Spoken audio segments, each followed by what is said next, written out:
Bom dia. Eu queria hoje falar alguma coisa sobre uma doença que eu não sabia durante toda a minha vida que eu sofria dessa doença. Eu nasci no interior e, num passado bem distante, quando eu ainda era que eu nasci, meu pai perdeu o filho mais velho dele. E meu pai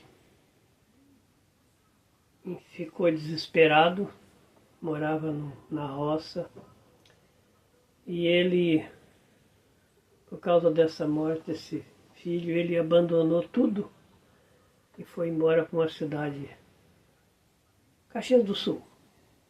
Eu sou de Torres, nasci no interior também.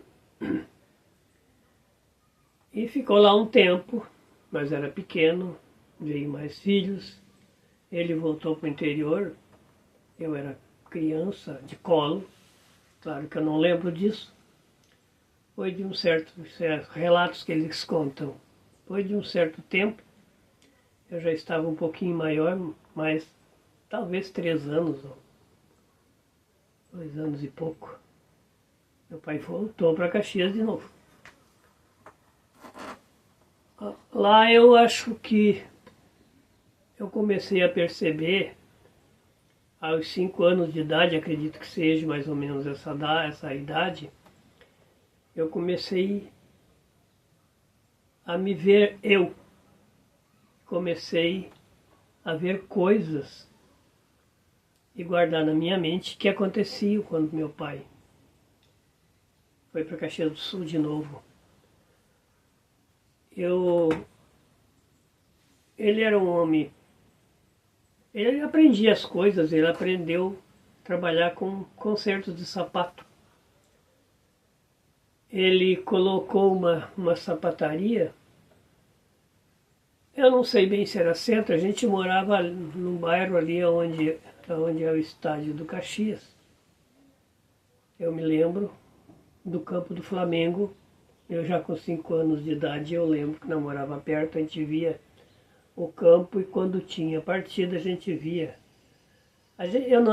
Quando criança a gente não tem muita ideia das coisas, mas com certeza era quando o time jogou a partida, tinha bastante gente, aquela movimentação e tal. Eu fui gravando isso. Lembro que tinha uma praça na frente onde nós morávamos, que tinha 3 estágios, assim, era uma praça em cima, não sei o que era, no meio, para do meio tinha uns balanços e eu me lembro de eu ir brincar no balanço lá, bem pertinho de casa, na frente, só atravessava a rua. Naquela época não tinha muito movimento, era por volta dos anos, acho que 70, 60, anos 60, por aí, menos um pouquinho talvez. Eu nasci em 53, como se eu tinha 5 anos, eu tenho certeza. Então era antes dos anos 60.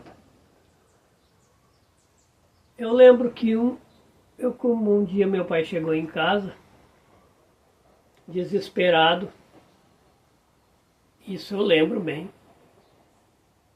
que tinham roubado a sapataria dele, levado a máquina que ele tinha, que ele costurava sapato, todas as ferramentas que ele tinha para trabalhar com sapato, foram roubadas. E ele ficou num desespero muito grande agora, já com 4 filhos na época. E aí lembro dele conversando com a minha mãe que ele tinha que arranjar um serviço para ganhar dinheiro. Eu posso lembrar certinho o que ele fez. Fez uma caixa para colocar na parte de trás da bicicleta, com 3 gavetinhas. E aí eles começaram a fazer pé de moleque para vender. Meu pai vendia. Saía de manhã, trabalhavam de noite ele e a mãe fazendo pé de moleque, eu lembro. A gente dormia, eles trabalhando. Só lembro no outro dia de manhã, eles levantavam, o pai saía com a bicicleta para vender pé de moleque. E foi assim que meu pai não aguentou em Caxias, não conseguiu fazer aquilo que ele tinha vontade, talvez a ansiedade de ver 4 filhos numa cidade grande, na época já não era, ainda não era tão grande. Ele chegou um dia desesperado em casa, outra vez desesperado, como sempre, né? Eu lembro muito bem disso. Eu tinha meu irmão Luiz, que era abaixo de mim, e tinha mais um que tinha o Antoninho, e depois o Carlinhos, que era bem novinho, tinha recém-nascido em Caxias. Ele dizendo que tinha arrumado uma carona para vir embora, que agora ele ia embora de volta para Torres. Ele ia embora para Torres de volta. E o caminhão, o dono do caminhão é um tal de Aurino, não lembro a assinatura dele, mas ele morava onde hoje é Mampituba, Rua Nova. Ele carregou o caminhão e deu a carona para o pai, nós sentados naquela gabina. Eu sei que eu e o Luiz ficava sentado nos pés da mãe e do pai, na gabina do caminhão. E ali nós viajamos para Torres. Não lembro que hora, mas deveria ser bem de tardezinha, porque anoiteceu na estrada e meu pai nos tirou do caminhão e fomos num... Eu não sei se era pinos, eu lembro que tinha bastante forro de folhas, assim, de coisas, uma coberta, um cobertor, eu acho.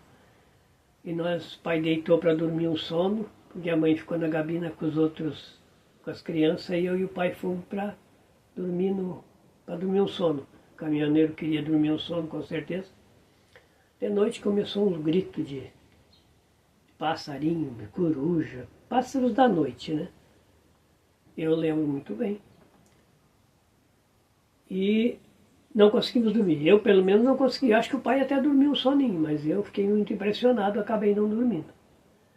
Voltamos para o caminhão, não sei quanto tempo a gente ficou lá, e completamos a viagem chegando na Cambraia. O Aurino foi para a casa dele, o caminhoneiro, que era na Rua Nova, e nós ficamos a pé em direção à comunidade do Costão, que daí não era Costãozinho, era Costão. Dali nós iríamos para o Morro do Forno, onde era a casa onde morava a minha avó. Minha avó ainda, viva ainda, parece que era meu avô já tinha falecido. E eu tinha um tio que morava, tio Laudo, era solteiro, tinha fazendo uma casa, logo ia casar. E nós ficamos ali algum tempo. E a história é longa. Eu vou pausar esse vídeo e depois para continuar no outro a história, eu vou continuar falando sobre isso. Ok?